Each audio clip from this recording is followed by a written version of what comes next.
Hello, good morning everyone. Let us understand today's rubric in the series of children's rubric that we are studying. So the rubric is clinging children in. So as we all know, we first understand the meanings of the words there in the rubric and then we can understand the whole rubric. So the meaning of clinging, let us understand. So the meaning is to hold on tightly to somebody or something. And another meaning is to continue to believe something often when it is not reasonable to do so. मतलब this is metaphorically when we take it as a in adults we can take it that they stick to the beliefs. Some beliefs they cling to those beliefs.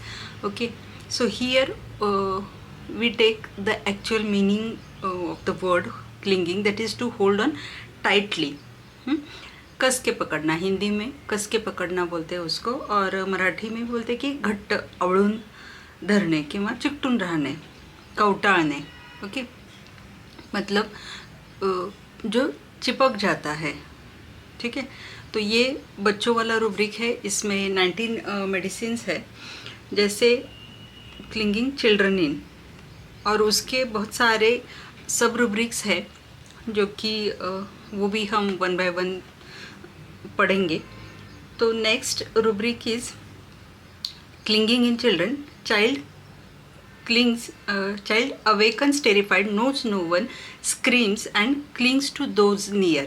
मतलब ये बच्चा, मतलब ये सीधा rubric है. अगर कोई बच्चा आता है हमारे पास में और उसकी मम्मी बोलती है कि ये बच्चा नींद में से ऐसे जागा और चिल्लाने लग गया, और उसने जो भी था नज़दीक में, मम्मी है, पापा है, या फिर अगर कुछ चीज़ भी है, मतलब वो बेड है या फिर वो जो ओढ़ा हुआ है वो भी हो सकता है, तो उसको वो बच्चा क्लिंग करता है क्योंकि इतना वो डरा हुआ है. तो ये डायरेक्ट रूब्रिक अगर हमें हिस्ट्री मिलती है तो हम डायरेक्ट ले सकते हैं. उसमें खाली 3 ही मेडिसिन है, बोरैक्स, सीना एंड स्ट्रेमोनियम.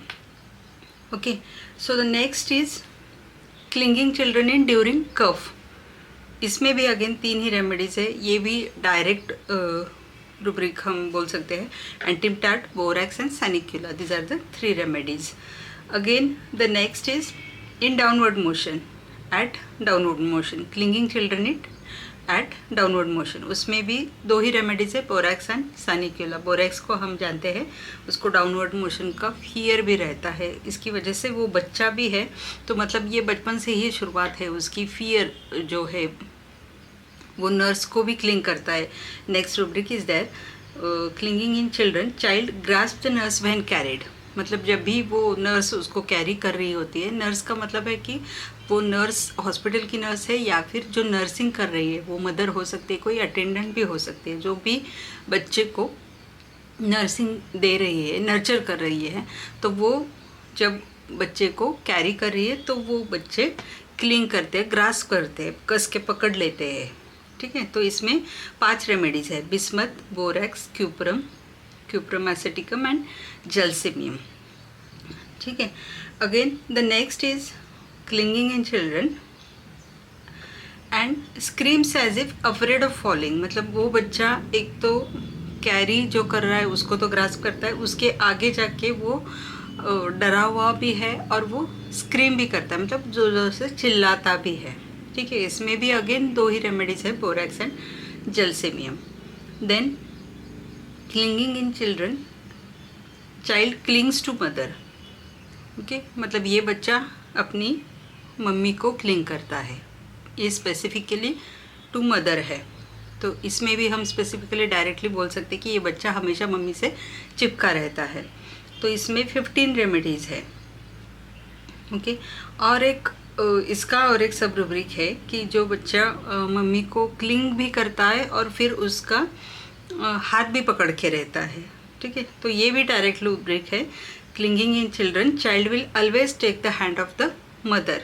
इसमें 9 रेमेडीज़ है. ओके, सो इतने सारे ये क्लिंगिंग के रूब्रिक है और डायरेक्ट बहुत सारे डायरेक्ट रूब्रिक्स है। तो हम हिस्ट्री में जब भी हम हिस्ट्री लेते हैं तो उसमें हमको अगर पता चलता है कि ये चीज़ हमको अगर मिलती है क्लिंग वाली, और हम ऑब्ज़र्व भी कर सकते हैं क्लिनिक में जब बच्चा आता है तो मम्मी के लैब में होता है ज़्यादातर, या फिर वो किसके साथ आता है वो भी हम एक ऑब्ज़र्व कर सकते हैं। तो उससे हमको ये चीज़ अच्छे से मिल सकती है। So we have to be keen, and then we can use these rubrics. So this is all for today's rubric. Thank you for watching. Thank you for listening. Keep joining, keep learning. Happy learning. Bye bye.